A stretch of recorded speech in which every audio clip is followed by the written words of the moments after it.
कर रो कर जीवन को, दुखी न कर रो कर जीवन को, हंस हंस कर वरदान बना। घबराता है मुश्किल से, मुश्किल को आसान बना। जग मानेगा लोहा तेरा, जग मानेगा लोहा तेरा, कर्म को तू भगवान बना। जीवन को मुस्कान बना, जीवन को मुस्कान बना, जीवन को मुस्कान बना, जीवन को मुस्कान बना, जीवन को मुस्कान बना, जीवन को मुस्कान बना।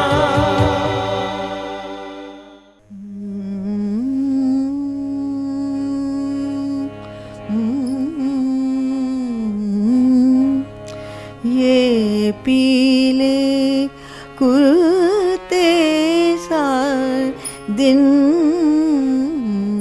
ये पीले कुर्ते सार दिन, नारंगी पगड़ी से शाम, आजा लिख दूं तेरे नाम, आजा लिख दूं तेरे नाम।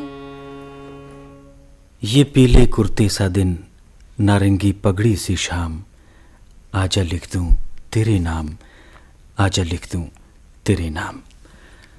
सामीन, संगीत जिसके रक्त में प्रवाहित होता है, सुर जिसके सांसों में बसते हों, लय जिसका जीवन है, आवाज़ जिसकी पहचान है।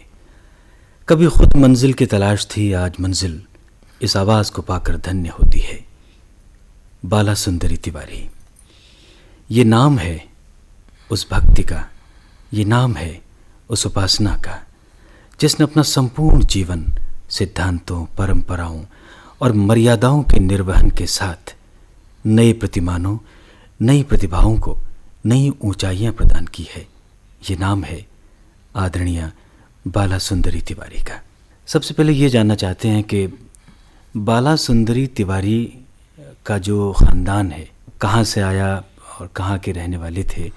जैसे कि पिता से, माँ से सुना, मेरा जन्म मुरादाबाद में हुआ और मुरादाबाद के ब्यास घराना, ब्यास भी हमें एक उपाधि के रूप में मिली थी। मेरे बाबा कुड़ियामल जी रामायण के उपासक थे और रामलीला का जो प्रारंभ किया मुरादाबाद में वो उन्होंने ही किया। उसके बाद में मेरे पिता स्वयं एक संत कवि भी थे और संगीतज्ञ भी। तो उनकी मैं सबसे छोटी संतान, मेरे 6 भाई और हम 4 बहनें, सबसे छोटी मैं थी। अक्सर माँ की गोदी में जब मैं छोटी सी थी तो वो सुबह सुबह जब उठती थी, तुम जागियो महाराज कुंवर नंद के दुलारे, सूरज भान उदय पर छिपने लागे तारे, इन शब्दों से वो उठाती थी। तो संगीत का भी जो थोड़ा सा तो मेरे पिता से और माँ से मिला। और 6 भाई में जो हमें विरासत के रूप में मिला वो साहित्य और संगीत। साहित्य और संगीत आपके खून में, विरासत में आपको मिला। अच्छा, अब वो बचपन के दिन, वो बचपन की यादें। मेरे बचपन के दिन, सबसे पहले तो जब आँख खुलती थी तो हम लोग का भक्ति में ही हमारा जीवन शुरू हुआ। मेरे पिता 2 जगह एक ही महीने का कीर्तन किया करते थे। जो माघ के महीने में ब्रिज घाट पे पूरा 1 महीना, और सावन के महीने में हमारे यहाँ एक अन्नपूर्णा मंदिर है मुरादाबाद में, वहाँ वो करते थे। तो हम वही सुनते रहते थे, वही सुनते रहते थे। ईश्वर के प्रति जो एक रुझान से, आज विश्वास भी मेरे अंदर उसी से जगा। तो संघर्ष तो बहुत ही जीवन के, क्योंकि जब मैंने आँख खोली तो उन्हें एक संत के रूप में देखा। मेरे पिता एक संत के रूप में थे, घर में बहुत कम रहते थे, लाडली में बहुत थी, लेकिन उस समय कोई बहुत बड़ा साधन नहीं था आर्थिक उपार्जन का। जी हाँ जी। सभी भाइयों ने भी किया, मैंने तो सबसे छोटे होने पर ज़्यादा ही उसको झेला। लेकिन हाँ, एक जो ईश्वर से हमें शक्ति मिली थी, उसने हमें झेलने की ताकत दी। और जाहिर सी वही ताकत और वही शक्ति आज आपको ऐसी मंजिल पर लेकर आई है कि आज समाज के लिए आप एक आदर्श हैं, एक आइडल हैं। अच्छा, उस वक्त आपके परिवार में ख़ास तौर पर अगर हम बात करें तो महिला शिक्षा को लेकर के क्या विचारधारा थी? हाँ, ये समय मेरे घर में बाकी में शिक्षा का कोई लड़कियों के लिए माहौल नहीं था। तो मैं सबसे पहली लड़की मैं ही हूँ जो कि पहले मैंने पढ़ाई शुरू करी, उसके बाद में मेरी और भाइयों की लड़कियों ने भी किया। एक तरह से मैं वरदान भी मानती हूँ ईश्वर का, और एक तरीके से मैंने जो बचपन 3 साल की उम्र में मुझे टाइफाइड हुआ, रात को सो रही थी मैं, और उससे पहले ही मुझे मंदिर, जैसे कि मुझे मालूम है मंदिर जाना आना मुझे बहुत अच्छा लगता था, और उसके एक दिन पहले एक चौकी थी छोटी सी हमारे घर में, तो पिताजी कुछ गा रहे थे और मैं उस पर बीना के कोई भजन था, छोटी सी मीरा राम नाम से लागी, मुझे तब का भी याद है।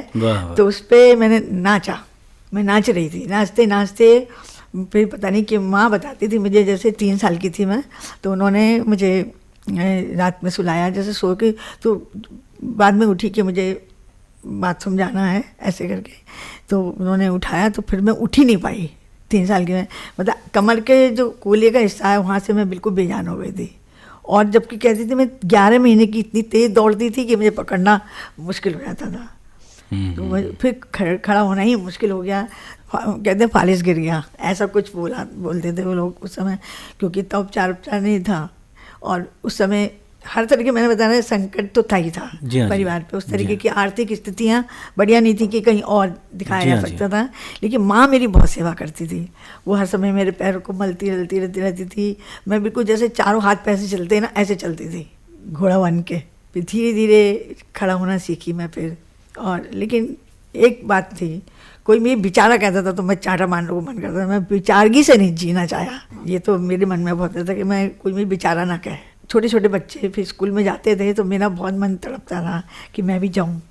तो एक वहाँ पर स्कूल था, रंगदेवी का स्कूल जी, तो मेरी भतीजी मुझे गोदी में चढ़ा के ले गई, उन्होंने कहा यहाँ लंगड़े लोग नहीं पढ़ते हैं, ऐसा करके उन्होंने बोला।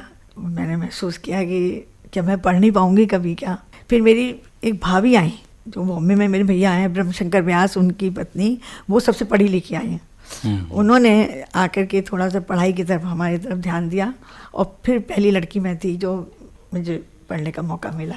जब पढ़ी, जिस कॉलेज में गई तो वहाँ पे कुछ ऐसा हुआ कि पिता की दी हुई हम पे एक विरासत थी, उसके बल पे चलना बहुत आराम से गिर जाती थी कॉलेज में, कहीं भी गिर जाती थी मैं, तो एक लाइन मुझे बहुत आती थी, मुझे उन राहों पे चलना है जहाँ गिरना और संभलना है, मुझे उन राहों पर चलना है, मुझे गिरना और संभलना है। तो मैं इस लाइन की मेरी बड़ी आदर्श लाइनें रही हैं। तो मैं गिरती भी थी, पूरी सभा है, और गिरी, फिर थोड़ा सा सहारा लिया, खड़ी हो गई।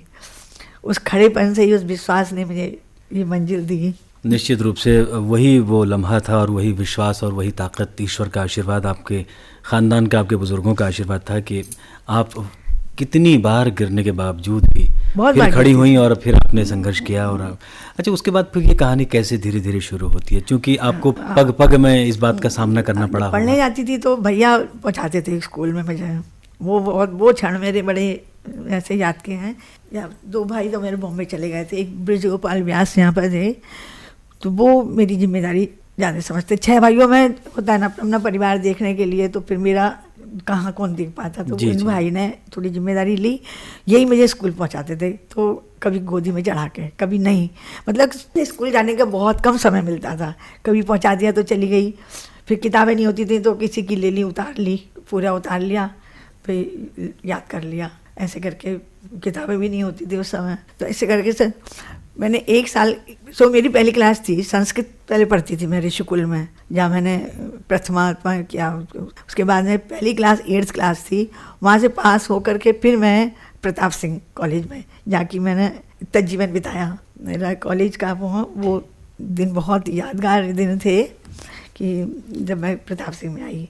एक छोटी सी नन्ही बालिका जब धीरे धीरे बड़ी होने लगी, फिर खुद भी समझने लगी कि मेरे साथ क्या सही है क्या गलत है, मेरे माँ बाप, मेरे भाई बहन, अपने पराये का भी ज्ञान होने लगा आपको, तो उसके बाद फिर समाज से लड़ने के लिए जाहिर सी बात, अभी तक तो परिवार का साथ भी है, सब कुछ है। अच्छा, उस समय की कोई सखी सहेली आपको याद है जिसने आपको? सहेलियाँ तो ऐसी थी कि जब भैया मुझे साइकिल पे लेके जाते थे तो गेट पे खड़ी होती थी वो मुझे पकड़ने के लिए, उनका भी मुझे बहुत बल मिला एक मेरी तो पूरी क्लास में मेरी सहेली होती थी, क्योंकि खाली पीरियड में से गाने सुनते थे वो लोग बैठ के तो पूरा मनोरंजन रहता था।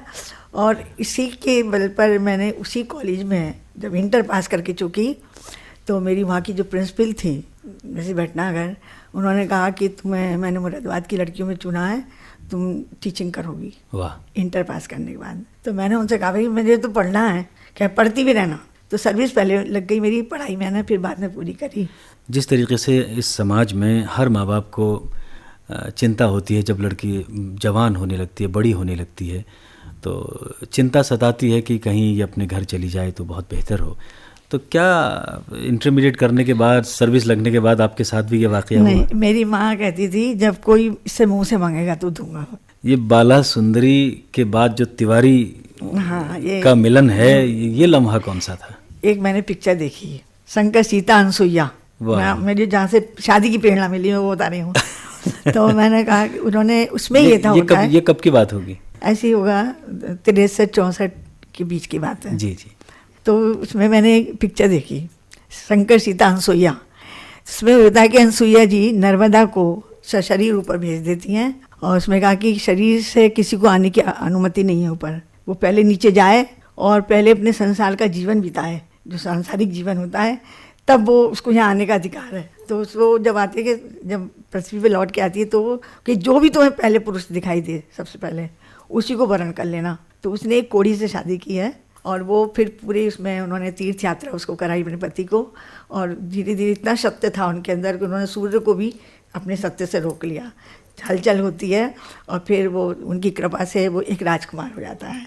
ऐसे ही मैंने भी एक जीवन में एक अखबार में देखा कि जब शादी करना है मुक्ति इससे ही मिलनी है, बिना शादी के मुक्ति नहीं मिलेगी। ये मेरा दिमाग में था कि अब नारी का जीवन जो है मुक्ति का होता है। तो मैंने कहा कि मैंने अखबार देखा, उसमें था कि एक लड़का है जो 9th क्लास में पढ़ के उसको टाइफाइड हुआ और वो गूंगा बहरा हो गया। उससे प्रेरणा लेके मैंने अपनी छोटी भाभी से कहा कि भाभी ये व्यक्ति मेरे लिए ठीक रहेगा, ये बोल सुन नहीं सकता, मैं चल नहीं सकती, तो ये हम दोनों का ठीक रहेगा। पहले तो वो भाभी बोली, पहली ये रोती थी और शादी करना नहीं चाहती थी, और पहली बार इन्होंने शादी की इच्छा प्रकट करी है तो चलना जाना चाहिए। तो इंदौर का रहने वाला था। अच्छा। वो इंदौर गए मेरे भैया भाभी, देखा तो उसकी कई दुकानें थी दर्जी की, और जितने काम कर रहे थे गूंगे बहरे वो। तब फिर जब वो हमें देखने आया तो उसने हमसे पूछा कि आप तो इतना अच्छा गाती हो, मैं तो सुन नहीं सकता। तो मैंने भी लिख के दे दिया कि जब शादी हो जाती है तो पति भगवान होता है उसके लिए, और भगवान को हम कोई भी सुनाते हैं तो लगता है वो सुनना है, तो ऐसे ही समझ लीजिए। मैंने उतना ये लिख के दिया थी। मैं छोटी थी, बुद्धि इतनी नहीं थी। तो उसके बाद में 1.5 साल के बाद में तब किसी के द्वारा तिवारी जी का प्रपोजल आया।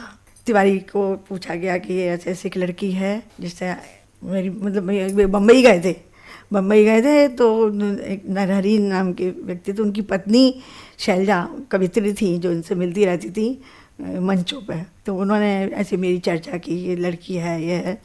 इन्होंने कहा कि ठीक है अगर वो मुझे स्वीकार कर ले, पर मैंने मेरी जिद्दी थी कि लड़का जब तक मुझे देख नहीं लेगा तब तक मैं हाँ नहीं करूँगी। तो एक दिन ऐसा आया कि रामायण हो रही थी, धार्मिकता से मैं जुड़ी हुई इसलिए मैं बताती हूँ कि वो रामायण का सिंहासन सजा था, उसमें रामायण हो रही थी। तिवारी जी उसी दिन आए 3 बजे, 29 जून को ये आए, और उसी दिन मेरी भाभी ने इनको टीका किया, और अगले दिन उसी मंदिर के आगे मेरे फेरे फिर गए। सबसे बड़ी चिंता ये थी, फेरे फिरने से एक दिन पहले मैं बड़ी चिंतित हो रही थी, मैं कैसे घूमूंगी फेरों पर, कैसे घूमना वो। तो वो मैं रात भर नहीं सो पाई, फिर माँ भी नहीं थी वहाँ। तो जब तिवारी जी ने मेरा हाथ पकड़ा तो सच में उस अनुभूति को व्यक्त नहीं कर सकती। वाह वाह वाह। ऐसा लगा जैसे कि मुझे कितना बड़ा बल मिल गया। अच्छा, जब डॉक्टर माहेश्वर तिवारी जी आपकी ज़िंदगी में आए उसके बाद तो फिर सारी ज़िंदगी बिल्कुल बदल सी गई। सब लोगों को खुशी भी रही होगी परिवार में।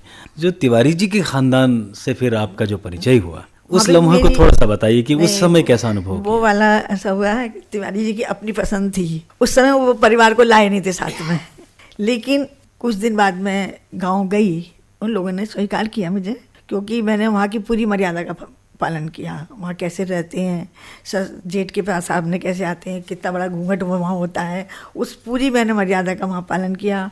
उनको सम्मान दिया, आदर दिया, जो भी मैं उस समय दे सकती थी। तो उन लोगों ने मेरे लिए कुछ बोला नहीं। शुरू में तो जरूर बोला कि तिवारी जी किसी को भगा के ले आए हैं, ये सब कुछ बातें हुई। किसी को भगा के लिया है, किसी ने कहा कि ये मुंबई जाते थे तो इनकी जो है लव मैरिज हुई है। इनके कॉलेज में तो यही था, ये जिस कॉलेज में पढ़ाते थे सब जी, लोग जी। इसीलिए देखना है कि मुंबई की लड़की है, ये मुंबई क्यों भाग के जाते थे, हो सकता है इनकी लव मैरिज हुई है। ये सब बातें जी, हमें जी, शुरू में मिली सुनने को, देखने को।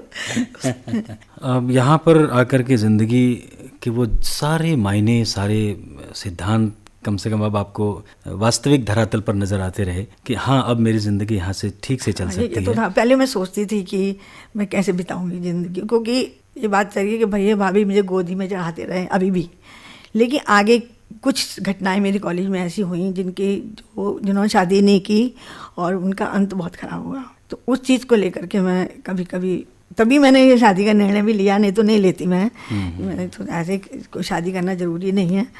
और उसका प्रति मुझे ज्ञान भी नहीं था शादी क्या होती है, सच बताएं।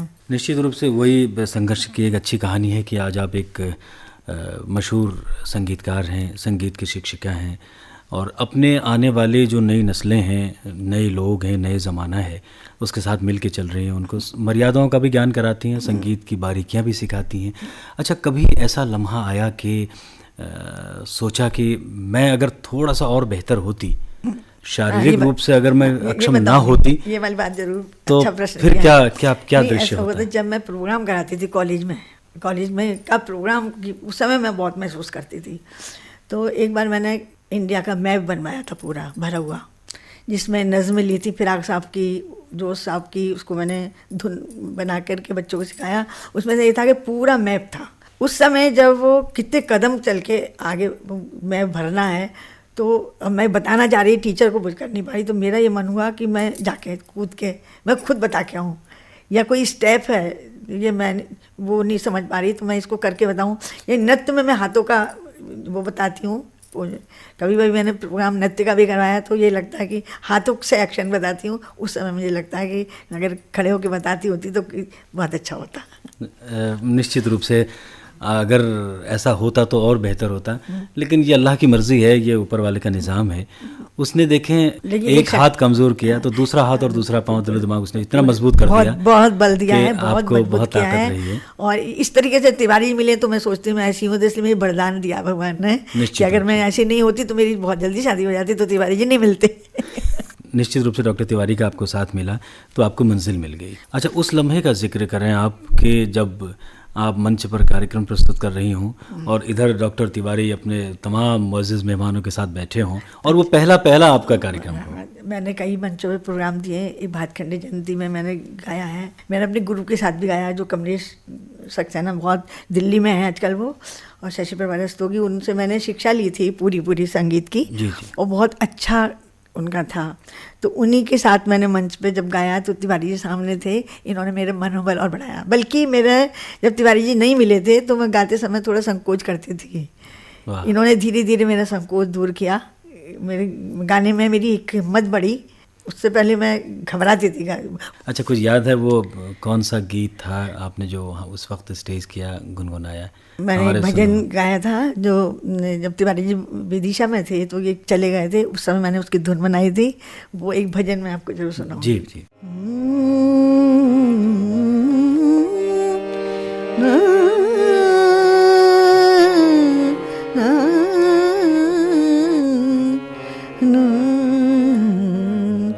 ए पिया बिना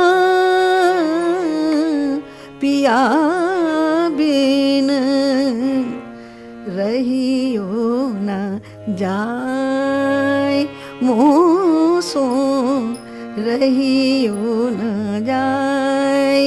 ए पिया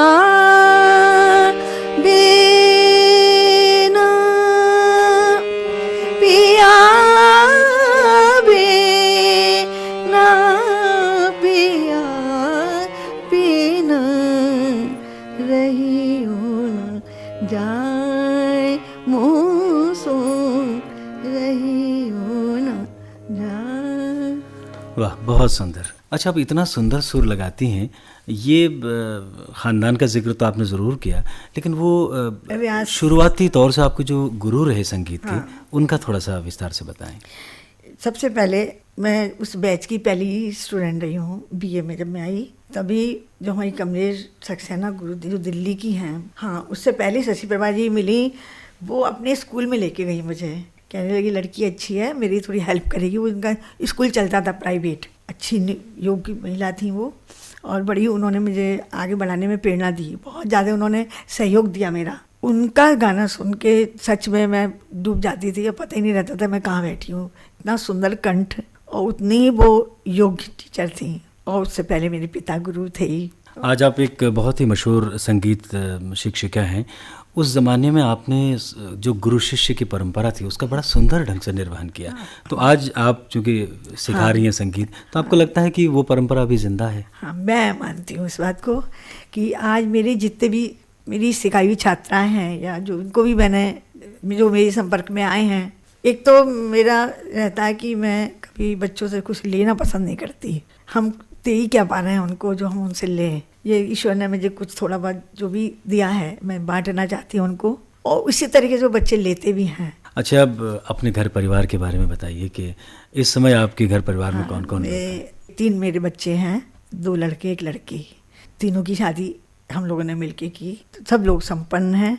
बहू को भी मैंने बीटीसी करवाई ताकि वो भी सर्विस में है इस समय, और बहुत खुश हैं। बच्चों की तरफ से हमें कोई चिंता नहीं, वो लोग मस्ती से रहें खाएं। घर बना के हम लोगों ने दोनों ने एक घर बना लिया है छोटा सा, वो बच्चों के लिए एक छत दे दी उनको ताकि वो इधर उधर ना भटके। तिवारी जी का एक बहुत सुंदर कक्ष है पढ़ने का, मेरा एक कक्ष है संगीत का।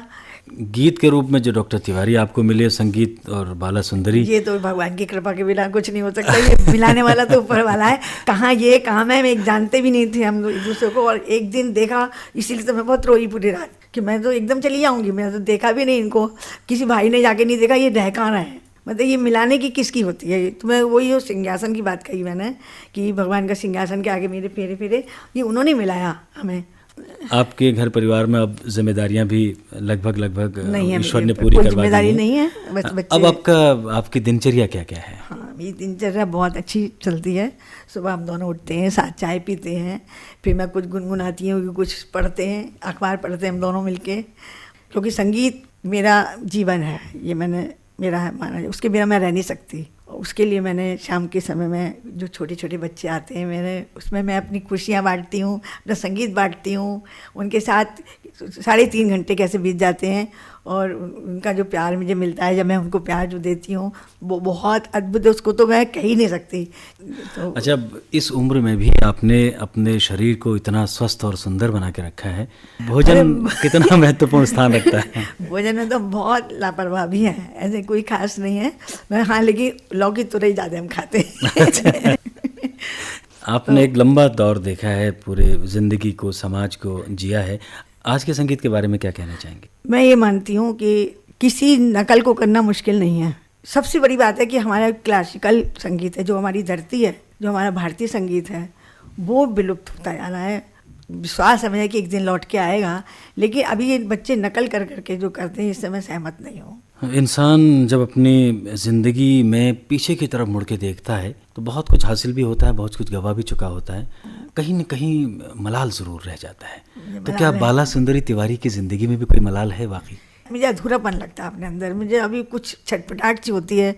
अगर मैं कुछ दिन नहीं सुनती संगीत का बात मैंने, तो मुझे ये बात सच है कि मुझे लगता है कि मुझे एकांत मिले, उतना मैं संगीत को समय नहीं दे पाती जितना मुझे देना चाहिए। ये छटपटाहट मुझे हर समय रहती है। समाज में जो भी लोग शारीरिक रूप से अगर कहीं अक्षम हैं, तो उनको इस समाज से लड़ने के लिए आपको तो ईश्वर ने इतनी बड़ी शक्ति दे दी, लेकिन आज भी हमारे समाज में बहुत सारे लोग ऐसे हैं। सबसे पहला सिद्धांत क्या होना चाहिए उनकी ज़िंदगी में ताकि वो भी समाज से लड़ सकें? हाँ, ये अच्छा प्रश्न किया। पहली बात यह है कि मन तो ज़रूर अपने ऊपर रहना चाहिए। उन बच्चों को उपेक्षा होती है, मेरे मालूम है कि ऐसे बच्चों की बहुत उपेक्षा होती है सामाजिक रूप से। जब हम जाते थे वो जा रही है रंगरी, तो मतलब मैं उस समय हार्ट भी होती थी, वही सोचती थी कि नहीं, इनको क्या, यही तो कह रहे हैं, अपने मुँह से कह रहे हैं, कहने तो मेरा क्या बिगड़ रहा है। ऐसा वो उस समय लगता तो है। तो ऐसे उस समय बस अपने आप को बचा ले, जो बचा लेगा कि दुनिया क्या कह रही है, मुझे क्या करना है। कई उदाहरण ऐसे हैं। तो ऐसे बच्चों को बस कोई ना कोई संगीत का माध्यम या साहित्य का माध्यम जो है उसको बहुत बल दे सकता है। समाज तो हमें कुछ ना कुछ कहते ही रहेगा, लेकिन उस समय अपने मन को सबको से हटा करके अपने मन के लिए सोचना चाहिए कि मैं इस स्थिति में क्या काम कर सकती हूँ। मैं दौड़ नहीं सकती लेकिन सोच तो सकती हूँ, पढ़ तो सकती हूँ, कुछ गा तो सकती हूँ। उस पर ही धीरे धीरे एक पहचान बन जाती है, और जब समाज में पहचान बनती है तो वो जो कहने वाले हैं वो स्वयं उसको आदर देने लगते हैं। जैसे आज मुझे बहुत संस्थाओं ने सम्मान दिया है, हर दिन कुछ ना कुछ मुझे मिलता, सम्मान में मिलता रहता है। हमारा तो ये बहुत बड़ा सौभाग्य है आदरणीय बाला सुंदरी तिवारी जी कि आप ठीक हमारे सामने बैठी हुई हैं, हम आपसे बातचीत कर रहे हैं, आपकी पूरी ज़िंदगी को देख सकते हैं, समझ सकते हैं, एहसास कर सकते हैं। लेकिन जो लोग केवल आपकी आवाज़ को सुन रहे हैं उनके लिए आपके मन में क्या है? मैं सोचती हूँ कि मेरी आवाज़ से ही अगर उनको कहीं भी कोई बल मिलता है या कोई प्रेरणा मिलती है तो मैं अपने आप को धन्य मानूंगी। जिस तरीके से आज आप समाज के शिखर पर खड़ी हैं और संगीत की विधा को साथ लेकर के ज़माने की सेवा कर रही हैं, नई प्रतिभाओं को उभार रही हैं। संगीत एक बहुत बड़ी माँ सरस्वती की कृपा जिसके ऊपर होती है, तो वो तो निश्चित रूप से बहुत बड़ा सौभाग्य की बात है। अच्छा, अब चलने से पहले हम ये चाहेंगे कि कोई ऐसा यादगार आपका गीत जो युगों युगों तक, जब तक हम इस कार्यक्रम को सुनते रहेंगे, जब तक हम लोग इस दुनिया में रहेंगे, उसे गुनगुनाते रहेंगे, उसे याद करेंगे।